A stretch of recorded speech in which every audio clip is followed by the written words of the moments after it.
Sanggar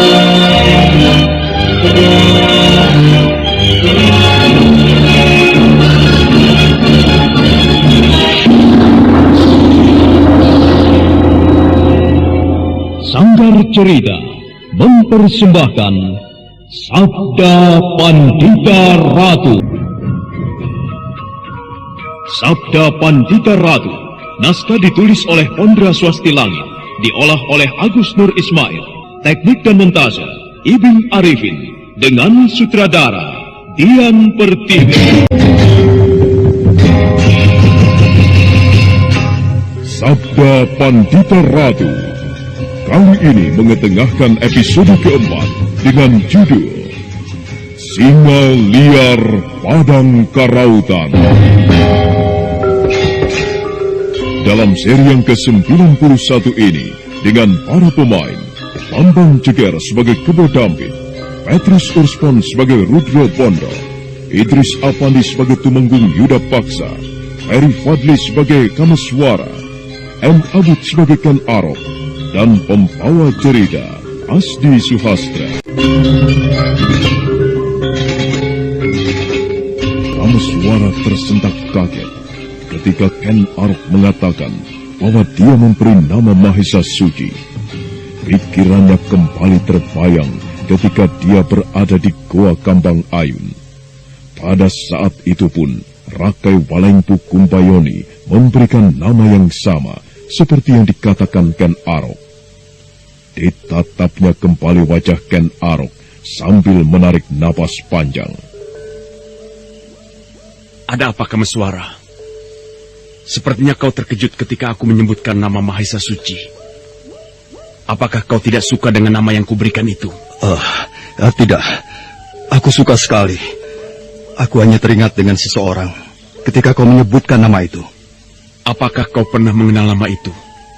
Atau barangkali ada seseorang yang mempunyai nama seperti nama yang kusebutkan tadi?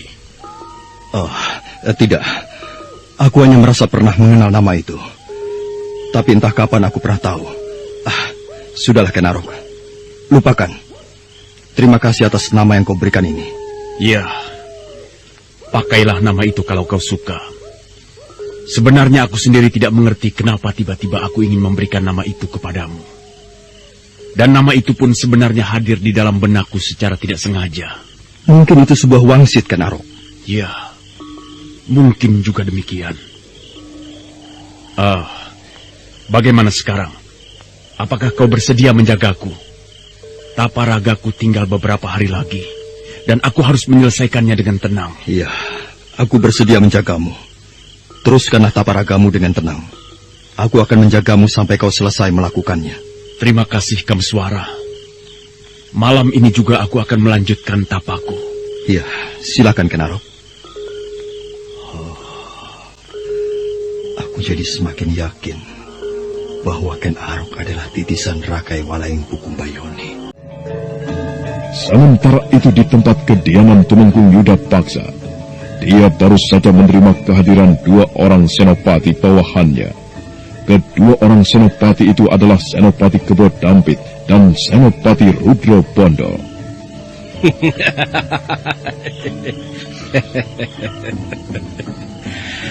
Aku senang kalian datang tepat pada waktunya. Mudah-mudahan kalian berdua dalam keadaan baik-baik. Gusti, maafkan saya jika saya terlambat mengucapkan selamat pada Gusti yang baru saja mendapat anugerah sebagai Panglima. Mudah-mudahan jabatan Gusti Tumenggung sebagai Panglima Kediri akan menambah kewibawaan Gusti sebagai orang kuat. Terima kasih, Kebo Dampit. Bagiku ucapan selamat yang kau berikan padaku belum terlambat. Aku senang kau memperhatikan kemajuanku ini. Demikian juga dengan saya, Gusti. Saya mengucapkan selamat atas jabatan Gusti Tumenggung sebagai Panglima Keprajuritan Kediri. Saya benar-benar kagum terhadap Gusti. Gusti begitu cepat menerima jabatan yang tinggi seperti itu. Tentunya Baginda pun tak akan sembarangan memberikan jabatan itu kalau bukan pada orang-orang pilihannya. Kau benar, Rudro Bondo. Bagaimana mungkin Baginda akan memberikan jabatan Panglima ini kalau bukan pada orang-orang pilihannya sepertiku? Aku juga mengucapkan terima kasih atas ucapan selamatmu ini. Kalian berdua memang senopati bawahanku yang baik. Terima kasih, Gusti. Sebelum aku melanjutkan pembicaraan ini, sebaiknya cicipilah dulu dua karen ini. Ayo, silakan. Terima kasih, Gusti. Iya, Gusti. Silakan. Ayo Adi Rudro Bondo.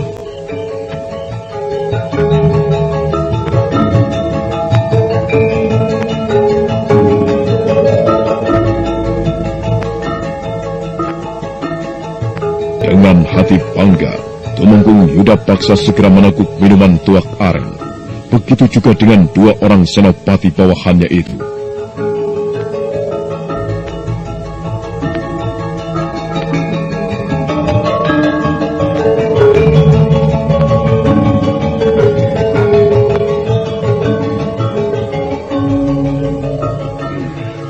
Aku sengaja memanggil kalian berdua datang ke tempatku karena ada sesuatu yang ingin kubicarakan dan harus kalian dengar.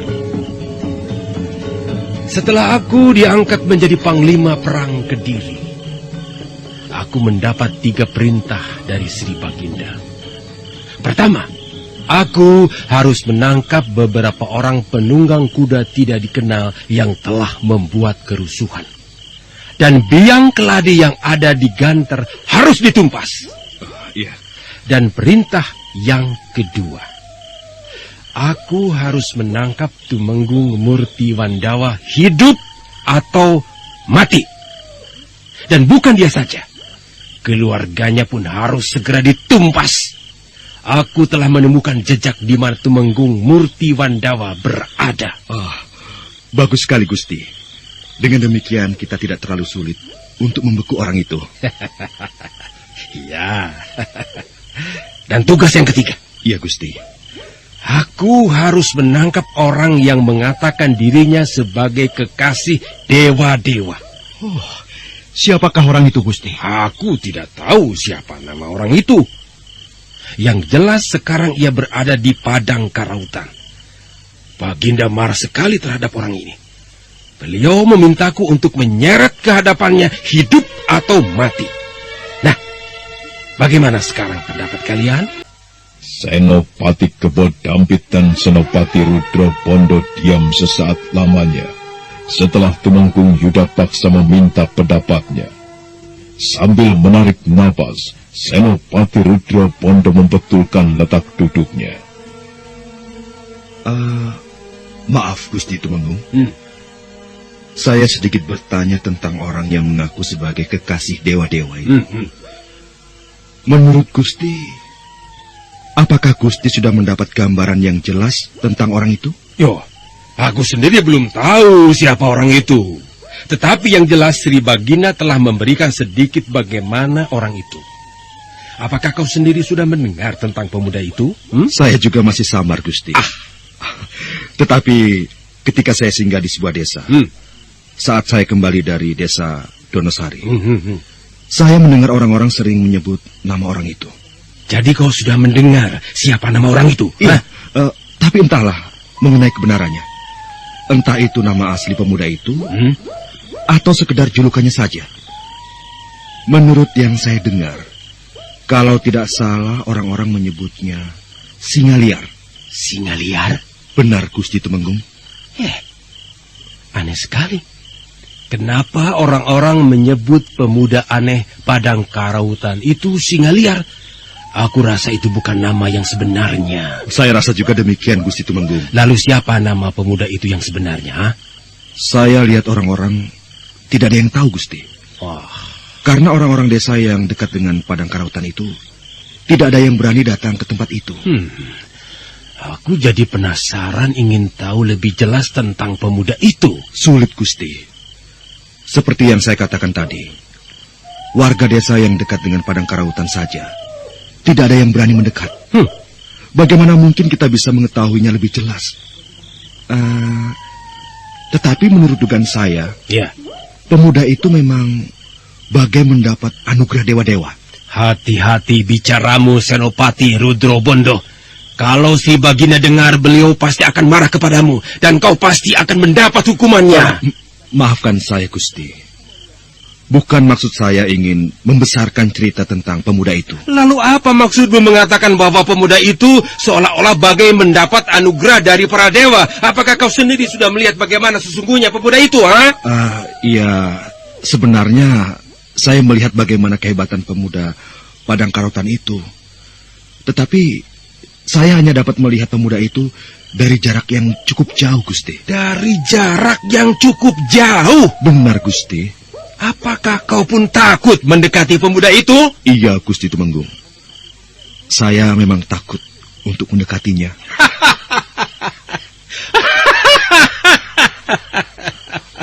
Senopati Rudrobondo, sejak kapan kau menjadi seorang yang penakut? Gusti. Padahal aku tahu benar bagaimana keberanianmu. Lalu kenapa kau tidak berani mendekati pemuda itu?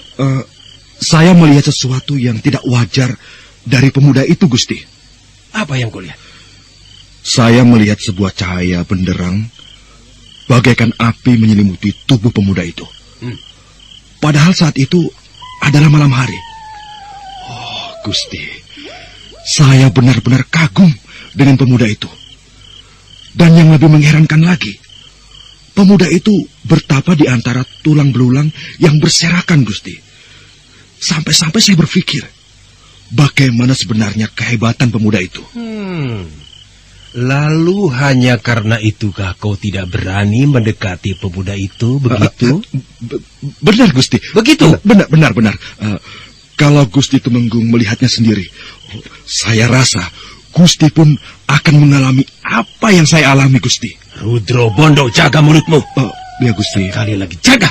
Ya. Jangan kau pikir karena kau takut melihat pemuda itu, lantas kau beranggapan aku pun akan takut sepertimu. Kita mempunyai kelebihan masing-masing, bukan? Iya, Gusti. Maafkan saya. Lalu apa lagi yang kau ketahui tentang pemuda itu? Begini, Gusti.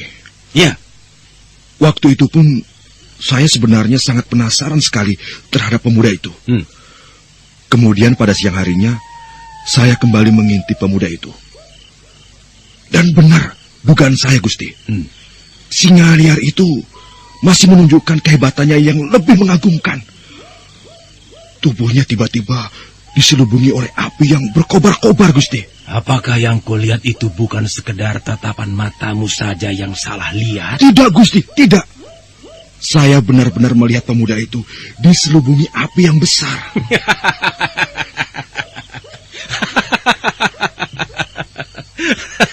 Aku jadi sangsi dengan ceritamu ini, Senopati Rudrobondo. Baru kali ini aku mendengar cerita yang begitu aneh dan menggelikan.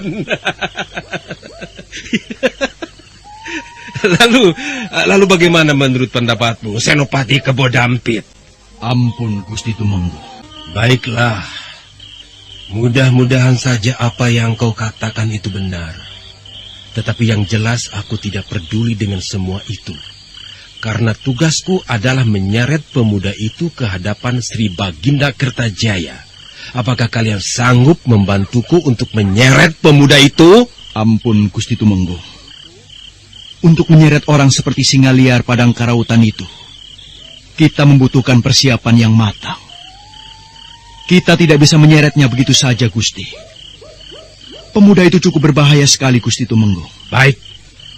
Lalu persiapan bagaimana, Kebo Dampit? Kita harus mengerahkan orang-orang yang berkepandaian tinggi, Gusti. Kalau hanya mengandalkan 50 orang prajurit, saya rasa tidak ada artinya, Gusti Tumenggung. Kau pikir aku ini apa? Mengumpulkan orang-orang berkepandaian tinggi? Apakah kau anggap aku bukan orang yang hebat, Senopati Kebo Dampit? Ampun, Gusti Tumenggung. Gusti memang orang yang hebat. Tetapi hamba bicara demikian tidak lebih hanya sekedar usul saja, Gusti. Usulmu terlalu berlebihan, Kebo Dampit.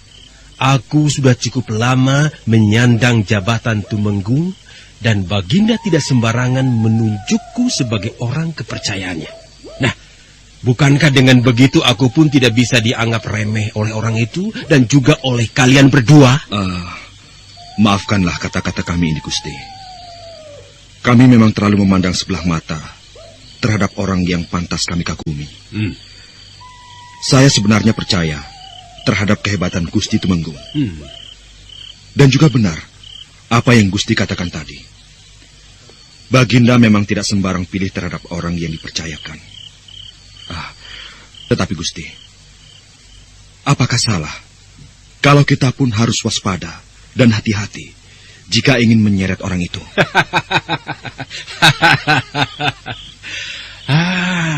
Kalian memang tidak salah jika ingin bertindak hati-hati terhadap orang yang akan kita tangkap. Tetapi kalian pun tidak bisa menganggapku remeh, karena aku sekarang adalah seorang panglima perang. Aku bisa saja mengumpulkan beribu-ribu prajurit jika aku mau. Iya Gusti, kami percaya.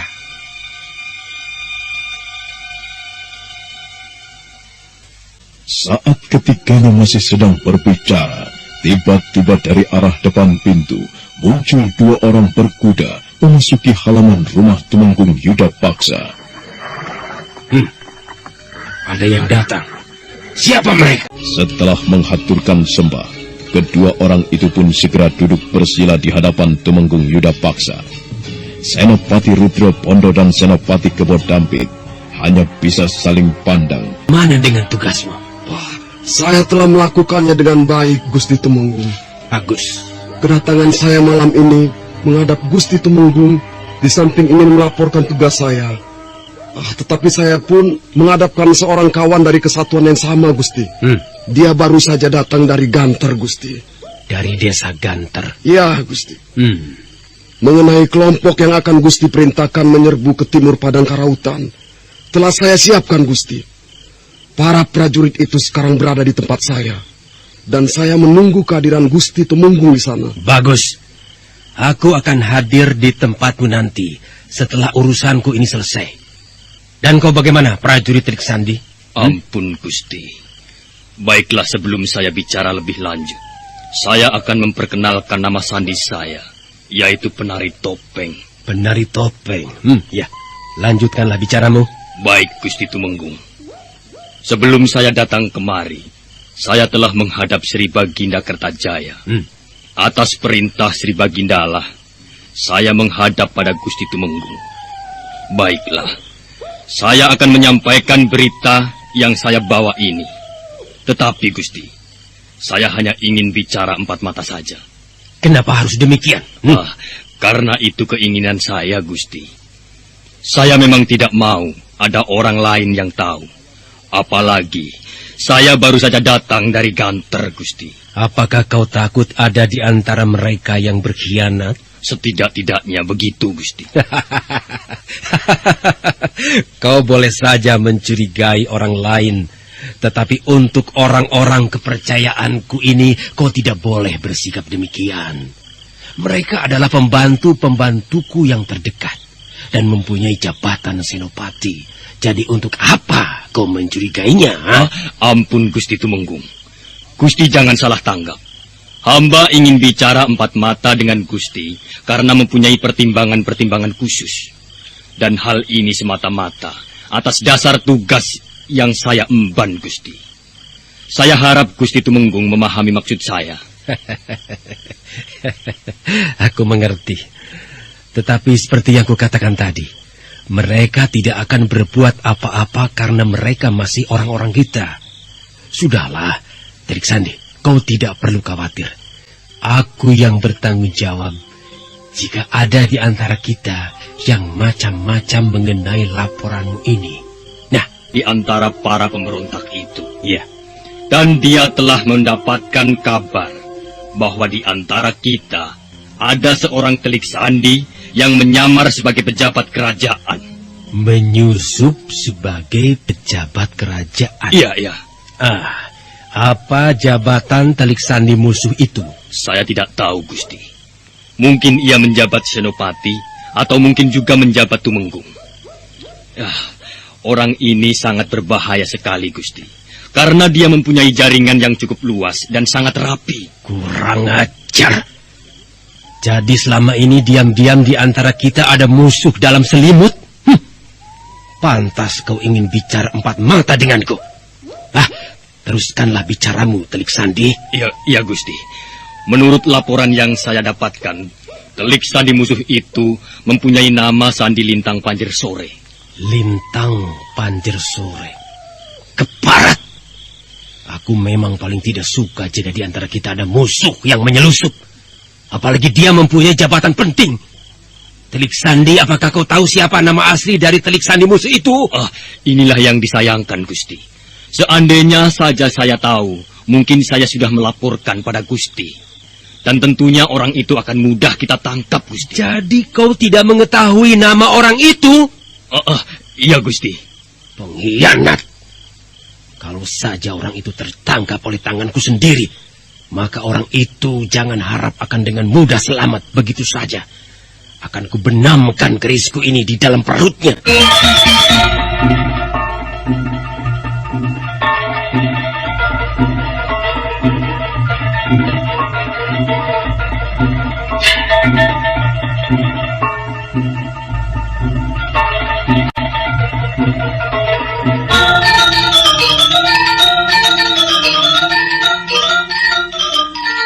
Sambil bicara dengan nada kesal, Tumenggung Yuda paksa bangkit berdiri menggenggam kerisnya. Wajahnya jadi merah oleh amarah yang mendekam. Sementara Senopati Rudra Bondo dan Senopati Kebo Dampit hanya bisa menarik nafas panjang.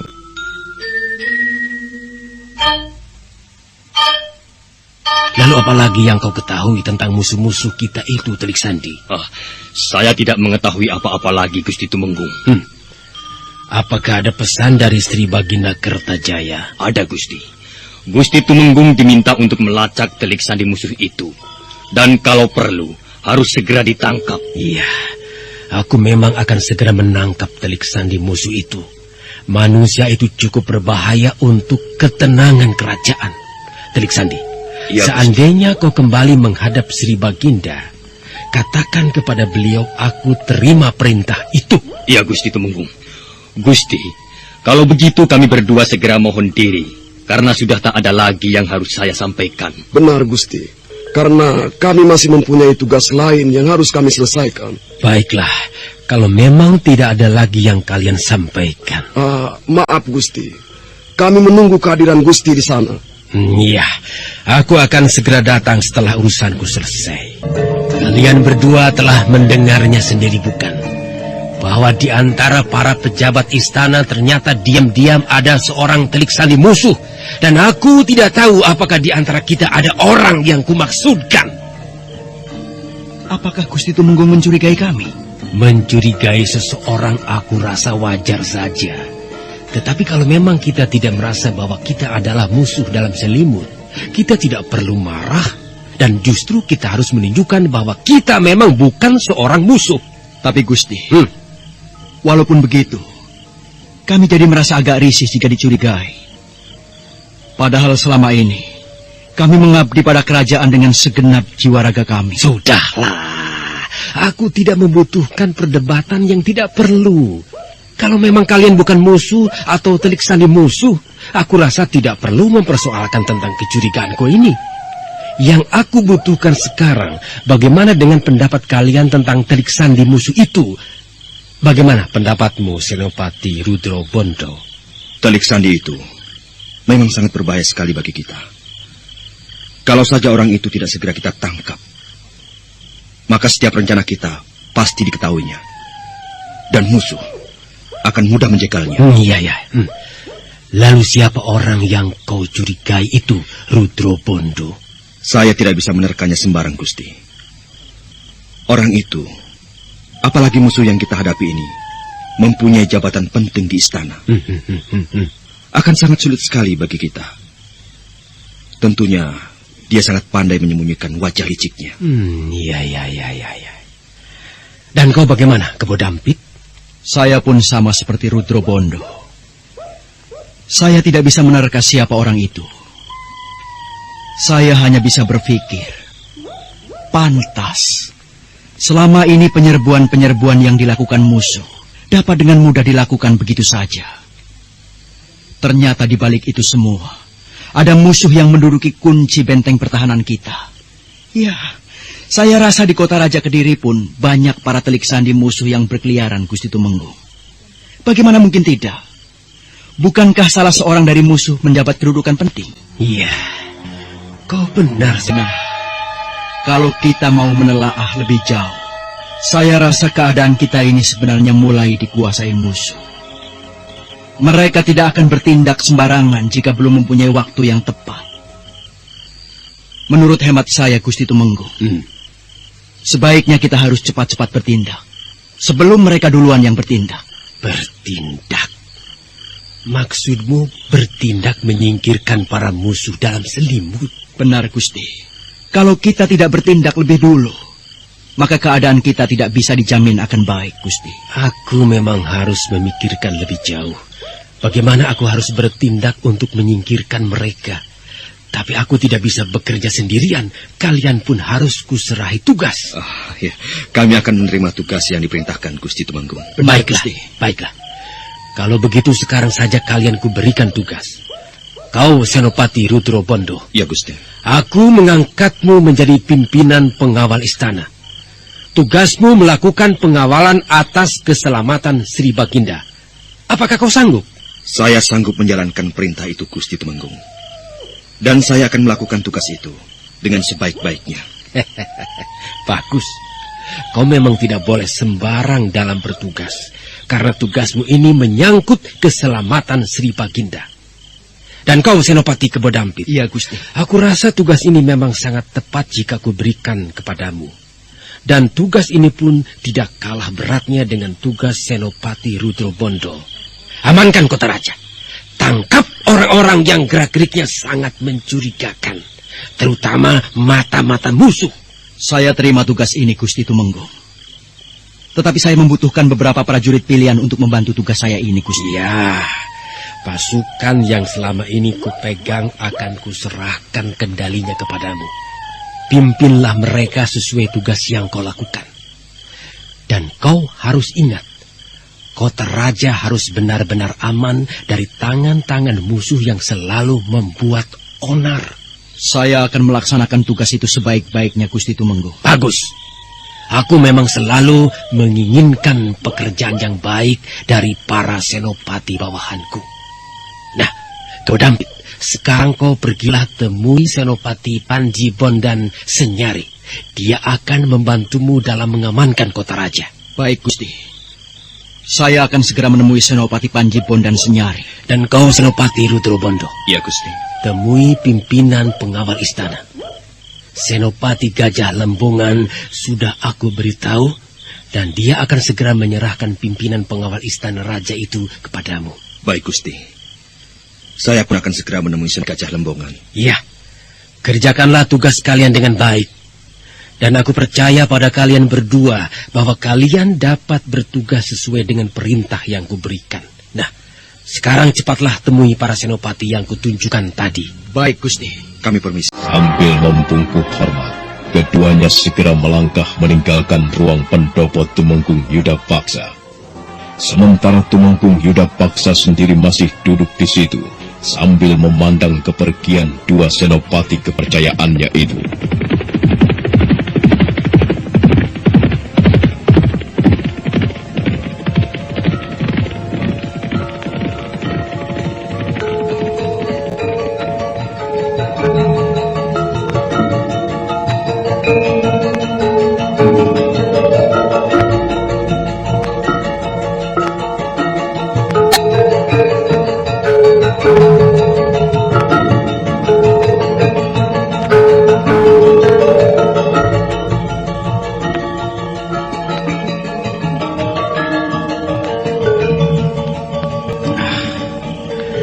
Aku jadi tidak habis pikir.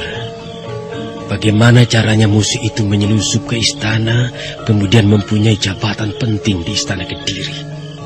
Ya, ini sebenarnya kesempatan yang cukup berharga untukku. Seandainya saja aku bisa menangkap telik sandi musuh itu, Berarti Sri Baginda Kertajaya akan semakin percaya terhadapku.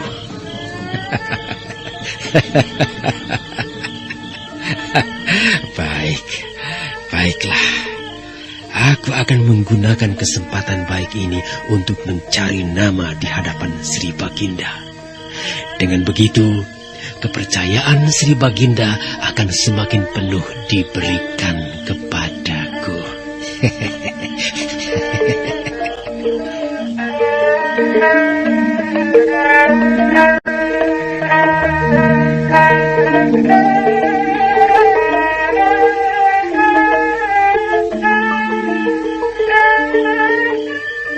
Sebaiknya sekarang kutemui prajurit-prajuritku.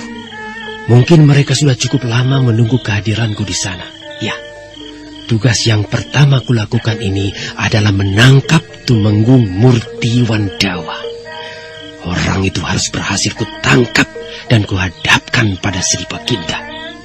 Mudah-mudahan saja tidak ada halangan lain yang menyebabkan aku gagal melaksanakan tugas ini. Setelah meninggalkan ruang pendoponya, tak lama kemudian Tumenggung Yudapaksa sudah membawa kudanya meninggalkan rumah ketumenggungannya untuk menemui para prajuritnya yang sudah menunggu. Malam mengalir perlahan dengan indahnya. Rembulan pun melemparkan cahayanya dengan tenang, walaupun wujudnya sebagian tenggelam di balik mega-mega lapak yang gelap. Akhirnya Tumenggung Yudapaksa pun sampai di tempat seorang telik sandinya. Di tempat itu nampak telah berkumpul kurang lebih 5 orang prajurit.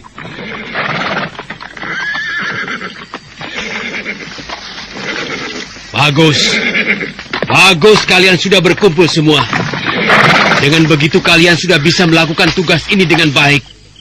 Apakah kalian semua sudah siap untuk berangkat? Kami sudah siap. Bagus.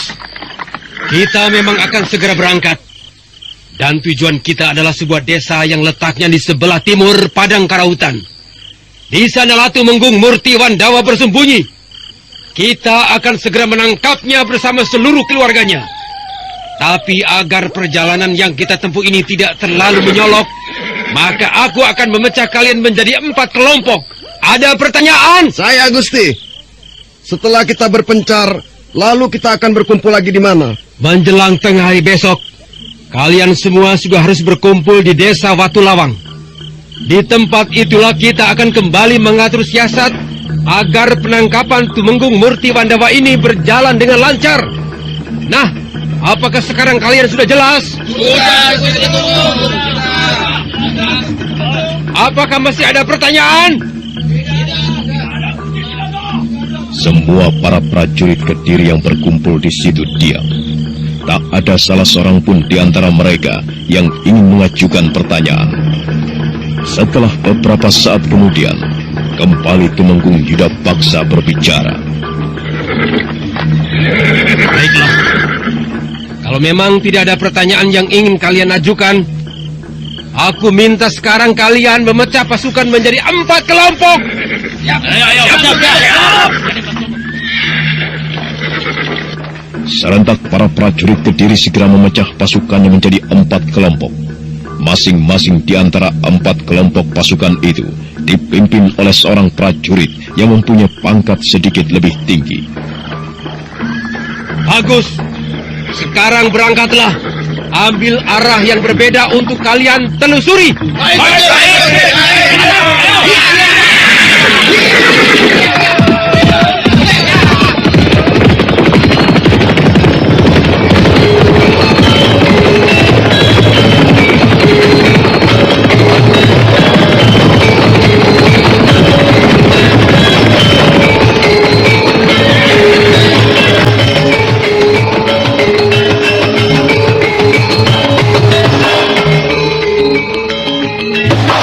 Pasukan prajurit Kediri itu pun segera bergerak ke berbagai arah.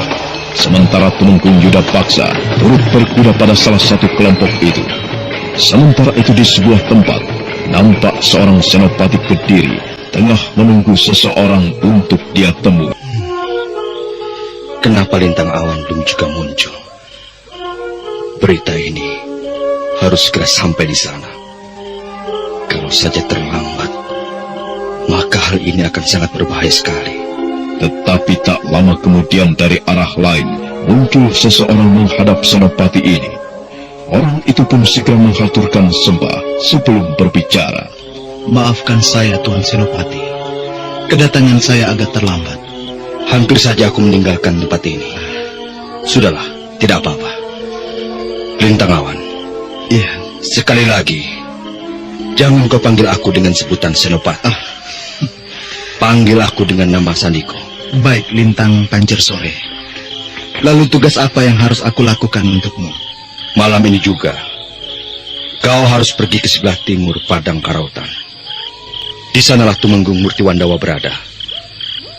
Kau harus memberitahukan Tumenggung Murtiwandawa agar segera menyingkir dari tempat itu. Lalu bagaimana aku harus menemuinya, Lintang Panjer Sore? Ya, Aku rasa tak ada orang yang tahu tentang Tumenggung Murtiwandawa. iya. Memang tak ada yang tahu siapa Tumenggung Murtiwandawa itu. Tetapi di sana kau bisa menemui orang yang bernama Ajampiani Kayuwangi. Hanya dialah orang yang tahu tentang Tumenggung Murtiwandawa.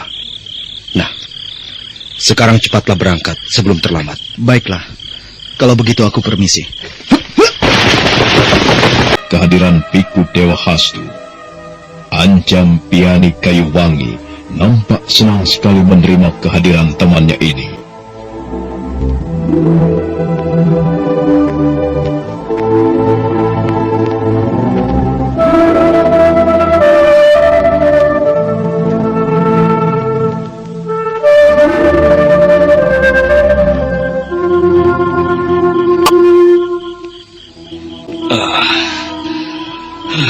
Kakang membuatku gelisah saja.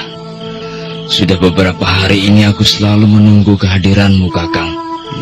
Kupikir Kakang tidak mau mengurusi orang yang kau titipkan itu. Aku masih mempunyai tanggung jawab besar, Adi Ajampiani. Apakah aku telah merepotkanmu? Tidak, Kakang Dewa Hastu. Tetapi aku selalu membutuhkan kehadiran Kakang di sini, agar Kakang tahu sampai sejauh mana keadaan Tumenggung Murtiwandawa itu. Iya. Lalu apakah ada masalah lain yang kau anggap cukup mengkhawatirkan? Ada, Kakang. Sepertinya orang-orang Kediri mulai mencurigai tempat ini, Kakang. Apa kau yakin dengan apa yang kau katakan itu? Iya, karena aku melihat sendiri bagaimana sikap mereka, gerak-geriknya sangat mencurigakan sekali, Kakang. Ya, kalau begitu aku harus segera membawa Kakang Sakyamurti serta keluarganya meninggalkan tempat ini. Kalau memang tempat ini telah dicurigai, bukan mustahil mereka akan menangkap Kakang Sakyamurti dan keluarganya. Firasatku pun berkata demikian, Kakang. Ya, cuma ada satu cara untuk menyelamatkan Kakang Sakyamurti, yaitu dengan membawa dia pindah. Iya. Lalu bagaimana dengan kau sendiri, Adi? Mungkin mereka pun bisa menangkapmu. Kurasa sebaiknya kau pun meninggalkan tempat ini. Ya, saya memang akan turut meninggalkan tempat ini, Kakang. Bagus. Keadaan Kakang Sakyamurti sendiri bagaimana sekarang? Apakah dia dalam keadaan sehat? Ya, keadaan tubuhnya sudah mulai pulih kembali. Syukurlah. Tetapi sekarang, dia sepertinya lebih suka berada di dalam biliknya ketimbang berbicara di luar, Kakang. Demikian juga dengan anak gadisnya. Dia pun lebih suka berada di ruang biliknya, kecuali untuk kepakiwan. Aku tidak tahu bagaimana keadaan pikiran mereka, Kakang Dewa Hastu. Iya, sudahlah. Yang penting keadaan mereka sudah sehat. Hal itu mungkin mereka lakukan hanya sekedar melepaskan segala kepepatan pikiran saja. Oh iya, Adi Ajampiani, kau lihat pisau ini? Ada apa dengan pisau ini, Kakang? Pisau inilah yang telah merenggut nyawa Kakang Kanigara. Apa? Jadi Kakang Kanigara telah tewas? Iya. Pisau itulah yang membuat Kakang Kanigara meninggal. Siapa yang telah melakukannya, Kakang Dewa Hastu? Kuda Bandang. Ya, entahlah. Aku sendiri tidak tahu siapa nama sebenarnya Kuda Bandang itu. Tapi yang jelas Kuda Bandang adalah adik dari Pajer Pagelen. Oh, sungguh malang sekali nasibmu, Kakang Kanigara. Aku sebenarnya ingin sekali bertemu dengannya, Kakang Dewastu. Tapi sekarang ia telah tiada. Kakang, kalau boleh aku tahu, peristiwa apa sebenarnya yang menyebabkan hal itu bisa terjadi, Kakang? Ya, baiklah. Aku akan menceritakannya padamu, Adi. Bagaimana peristiwa itu bisa terjadi. Kemudian dengan panjang lebar, Biku Dewa Hastu menceritakan kejadian yang sebenarnya. Ancam Piani Kayu Wangi kelihatan begitu tegang mendengarkan penuturan Biku Dewa Hastu. Dan tak lama kemudian, nah, demikianlah kejadian yang sebenarnya. Suasana di Kambang Ayun waktu itu benar-benar menegangkan, Adi. Apalagi saat itu muncul tokoh sesat yang sangat luar biasa, yaitu Sabalangit. Tetapi yang membuatku heran, Kakang, muridmu Kameswara mampu mengalahkan Sabalangit. Ya. Apakah ini tidak luar biasa sekali, Kakang? Ya. Aku rasa dunia persilatan akan menjadi gempar dengan hadirnya dua tokoh muda ini. Muridmu Kameswara dan pemuda yang berada di padang kerautan itu. Benar-benar sangat luar biasa, Kakang Dewa Hastu. Iya. Aku sendiri pernah membayangkan bagaimana nanti keadaan dunia persilatan dengan hadirnya dua anak muda ini. Ya, bisa jadi para tokoh sesat tidak bisa lagi berbuat macam-macam. Adi Anjampiani. Ya. Sekarang aku ingin bertemu dengan Kakang Sakyamurti dan keluarga. Silakan. Makasih, Mayu. Aku senang bisa bertemu dengan Bayu Temenggung dan Kakang Sakyamurti. Beberapa hari ini memang aku terlalu sibuk, sehingga aku tidak bisa menyempatkan diri untuk melihat keadaanmu dan Kakang Sakyamurti. Tidak apa-apa, Di. Keadaanku pun mulai agak baikan. Ya, syukurlah. Walaupun masih ada sedikit yang terasa sakit dari luka-luka ini. Adi, ya, sebaiknya kau jangan memanggilku dengan sebutan Tumenggung lagi. Sekarang kakakmu bukan lagi seorang Tumenggung. Rasanya agak risih juga aku mendengarnya. Tidak apa, Mbak Yu. Aku sudah terbiasa memanggil demikian. Adi. Ya. Syukurlah kalau keadaan Mbak Yu dan Kakang Sakyamurti baik-baik. Ya.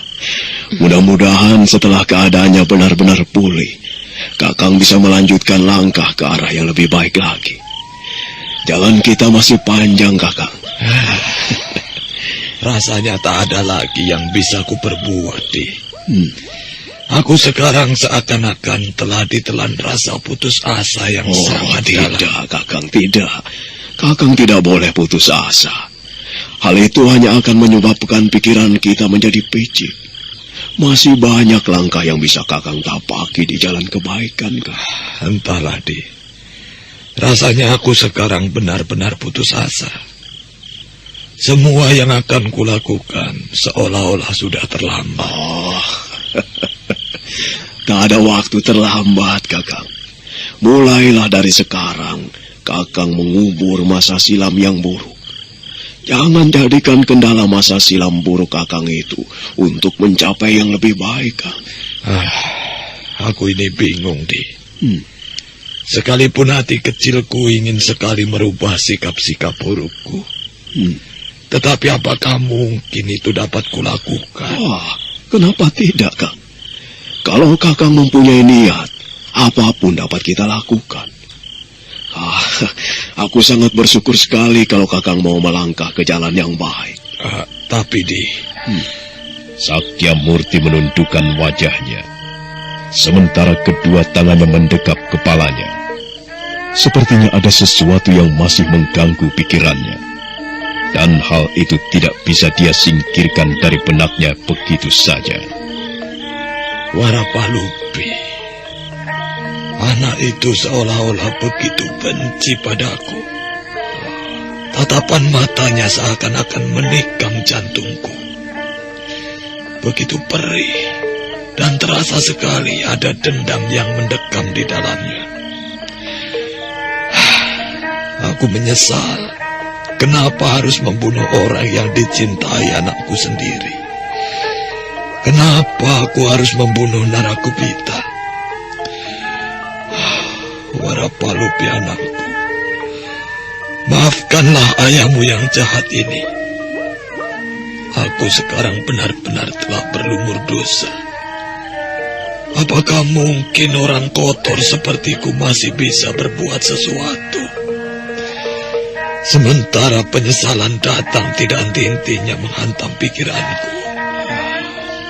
Kakang terlalu memikirkan kesalahan-kesalahan yang seharusnya Kakang lupakan.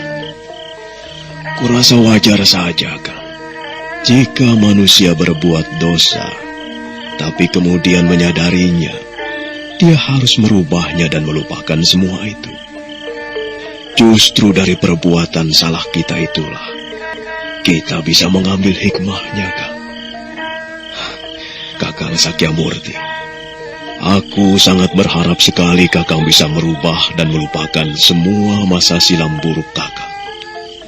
Mengenai Warapalupi, biarlah nanti aku yang memberikan pandangan-pandangan yang baik padanya. Ya, aku berharap sekali dia tidak membenciku, karena aku sangat mencintainya, Di. Sudahlah, sebaiknya sekarang Kakang jangan terlalu banyak berpikir keras. Kakang harus banyak istirahat.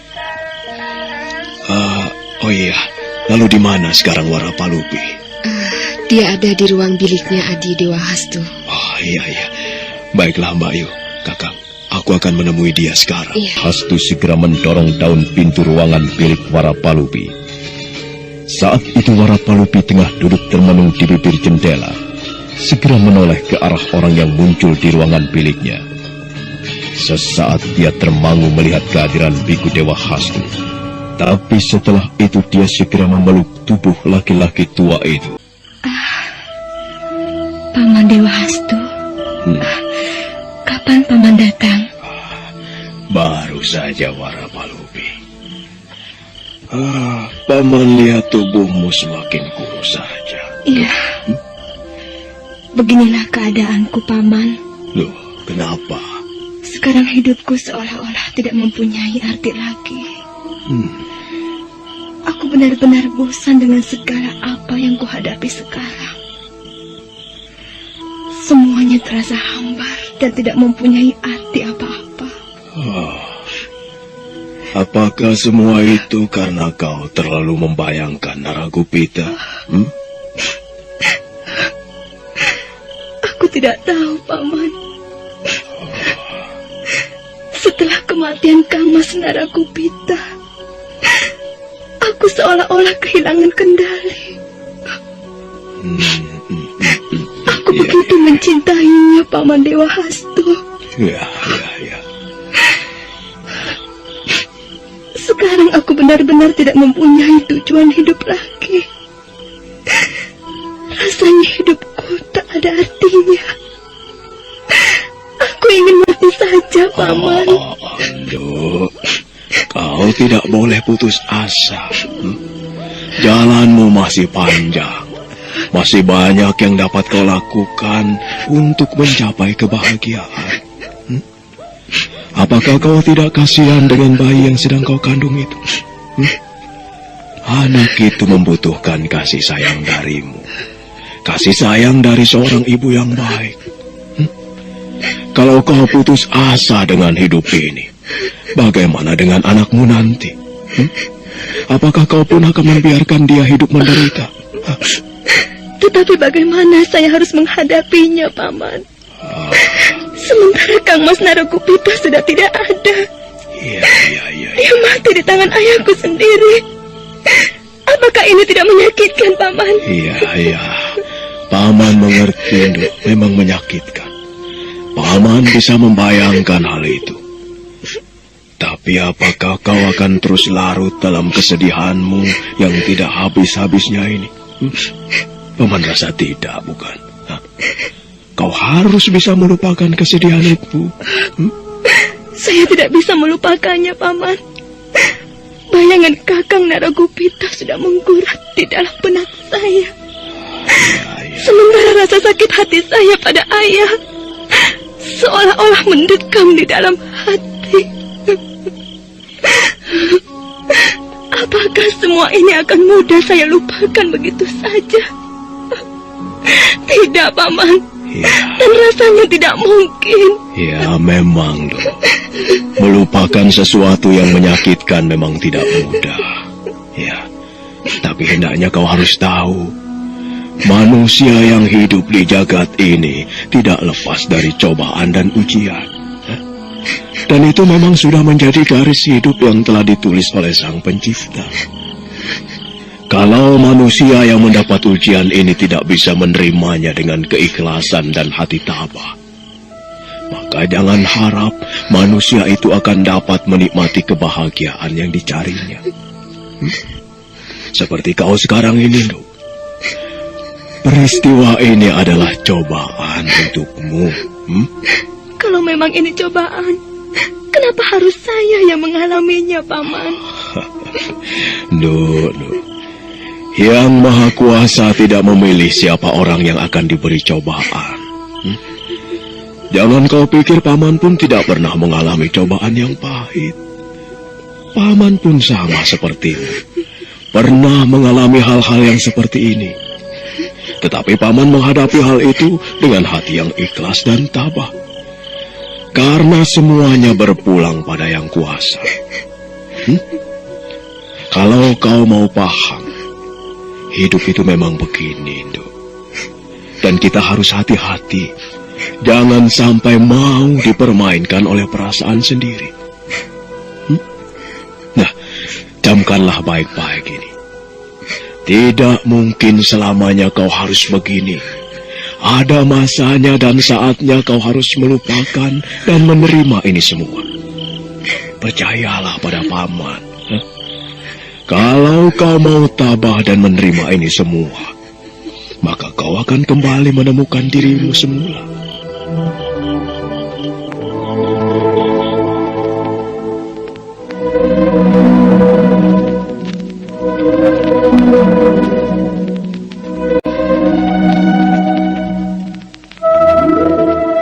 Dengan hati yang sedih, kembali dipeluknya erat-erat tubuh Biku Dewa Hastu.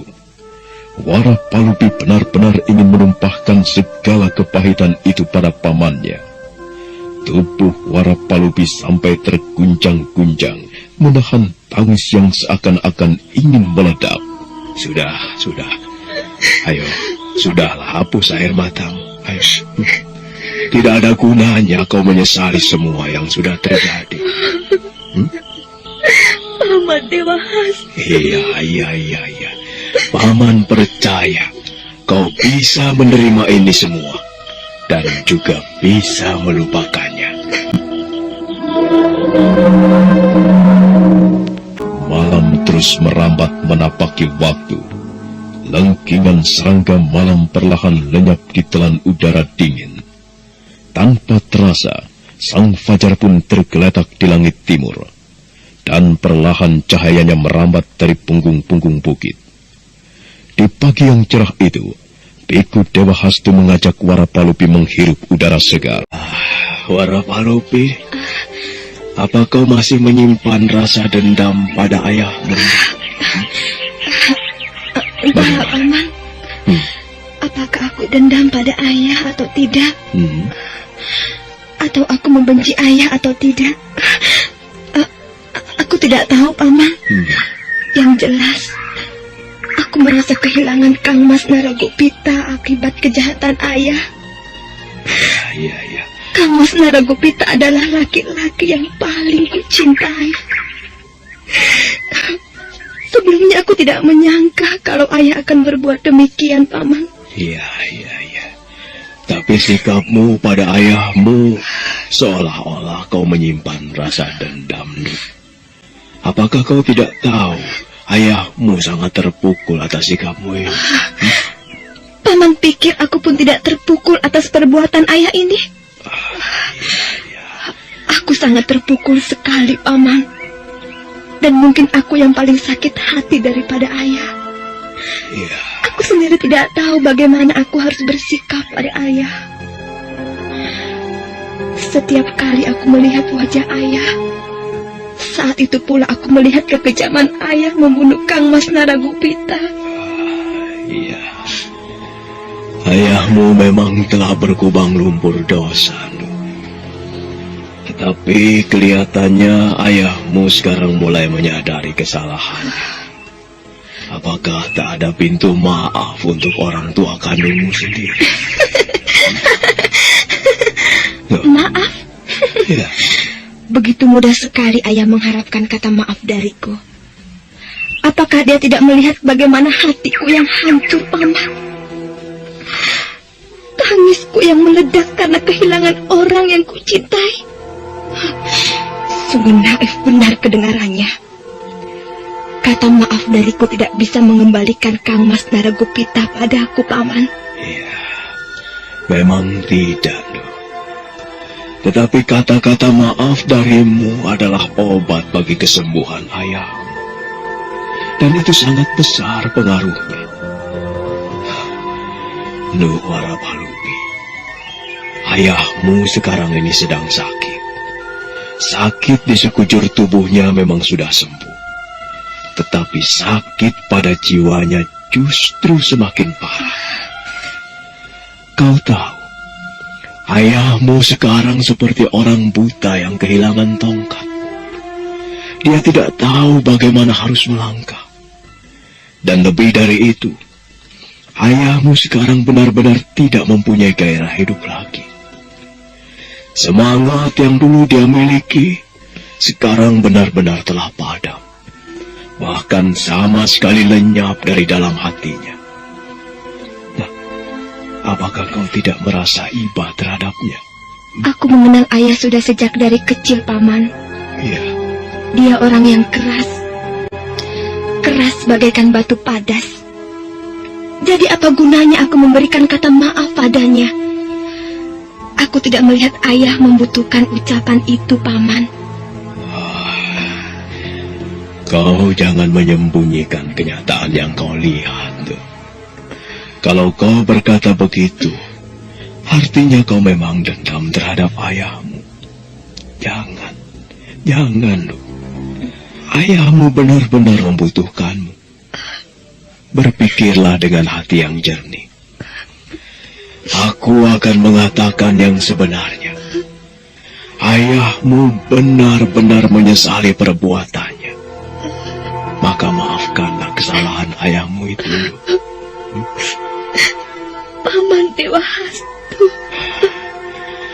Kau tidak boleh terlalu menyalahkan ayahmu. Sekarang jiwanya benar-benar terguncang. Hanya kau obor jiwanya, Nduk. Api di dalam semangat hidupnya. Paman sangat berharap sekali kau mau memikirkan ayah. Aman. Hati Warapalupi benar-benar tersentuh dengan ucapan pamannya. Tetapi dia sendiri tidak tahu apakah dia harus memaafkan kesalahan ayahnya yang telah membunuh kekasihnya. Sambil mendekap tangan Biku Dewa Hastu, Warapalupi menyembunyikan tangisnya. Sementara itu, Anjampiani yang tengah duduk di balai-balai bambu depan pondoknya, tiba-tiba saja tersentak kaget ketika melihat seorang laki-laki berkuda menghampirinya.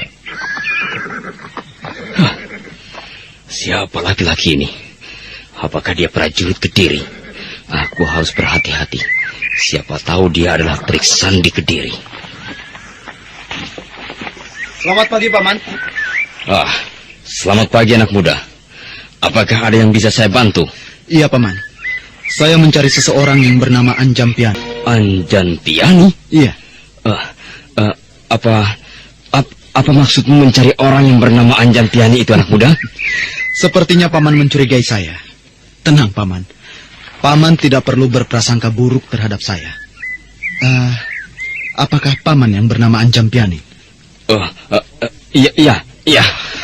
Akulah orang yang bernama Anjang Piani. Syukurlah kalau begitu. Artinya saya tidak terlalu sulit mencari paman. Namaku Lintang Awan, paman.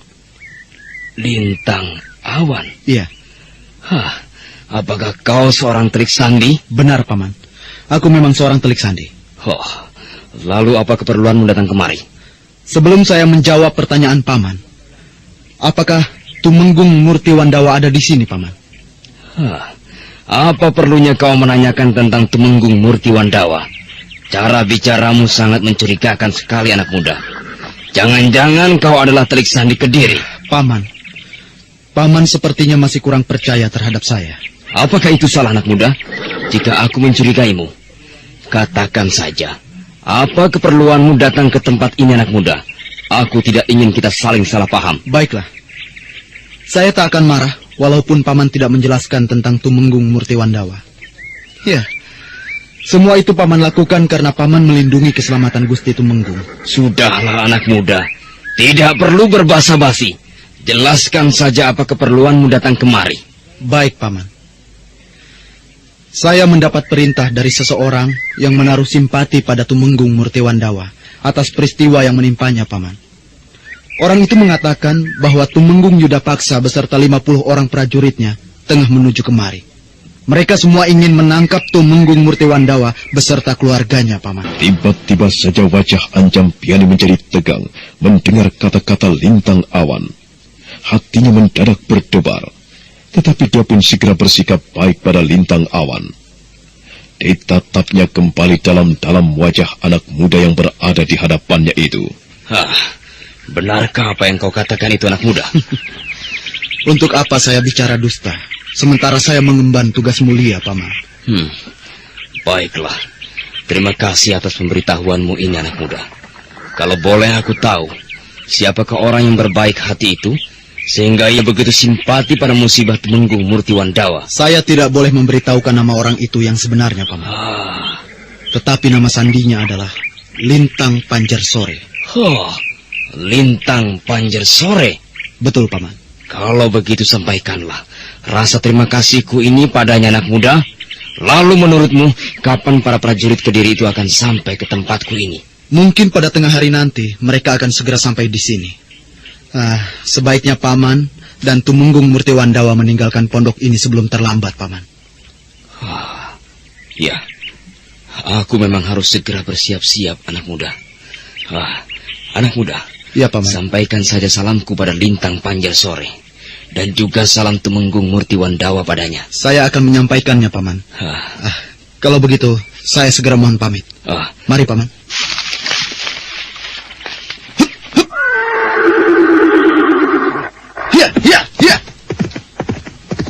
Tubuh Lintang Awan pun segera lenyap di balik tikungan rimbunan pepohonan setelah berkuda dengan cepat. Anjang Piani Kayu Wangi nampak masih berdiri melepas kepergian telik sandi suruhan Lintang Panjersore itu. Setelah kepergian Lintang Awan, dari arah lain muncul Piku Dewa Hastu bersama Wara Palubi.